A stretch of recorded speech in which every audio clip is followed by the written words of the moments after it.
Assembly ఎన్నికల సమయంలో చంద్రబాబును నమ్మొద్దని ప్రజలకు ఎంతగానో విజ్ఞప్తి చేశానని, చంద్రబాబును నమ్మడమంటే పులి నోట్లో తలపెట్టడమేని చెప్పినట్లు వైసీపీ అధినేత మాజీ సీఎం వైఎస్ జగన్ పేర్కొన్నారు. చంద్రబాబును నమ్మడమంటే చంద్రముఖిని నిద్రలేపడమేనని చెప్పినట్టు గుర్తు చేశారు. గురువారం ఉదయం జగన్ మీడియా ముందుకొచ్చారు. తాడేపల్లిలోని పార్టీ కార్యాలయంలో ఆయన మాట్లాడారు. 5 ఏళ్ల పాలనలో 1 సంవత్సరం జరిగిన ఒడిదుడుకులను తీసుకుని ప్రజల్లో తప్పుడు ప్రచారం చేశారని చంద్రబాబుపై విరుచుకుపడ్డారు. చంద్రబాబు అధికారంలోకి వచ్చిన ఈ 9 నెలల్లోనే ఏపీలో ఆర్థిక విధ్వంసం జరిగిందని ఆరోపించారు. అప్పులు చేయడంలో చంద్రబాబు సర్కార్ అన్ని రికార్డులను బద్దలు కొట్టిందని విమర్శించారు. ఈ 9 నెలల కాలానికి బడ్జెటరీ అకౌంట్ అప్పులే 80,000 కోట్లని జగన్ వివరించారు. అమరావతి పేరుతో 52,000 కోట్లు, మార్క్ఫెడ్ సివిల్ సప్లై ద్వారా 8,000 కోట్లు, ఏపీఎండీసీ ద్వారా 5,000 కోట్లు, మొత్తంగా 1.45 లక్షల కోట్లు అప్పులు చేశారని మండిపడ్డారు. మరి ఇన్ని అప్పులు చేసిన ప్రభుత్వం ఎన్ని బట్టలు నొక్కిందని, ఎంతమంది పేదలకు డబ్బు పంచిందని,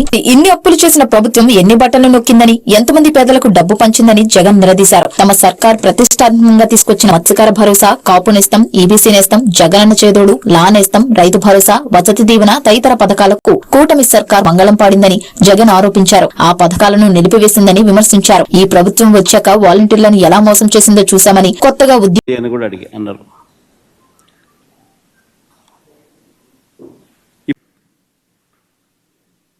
ఇవి కాక ఈ 9 నెలల్లోనే అమరావతి పేరు చెప్పి ఇప్పటికే తెచ్చిన అప్పులు, తేబోతున్న అప్పులు, కమిట్ అయిన అప్పులు అంటే కమిట్ అయినారు.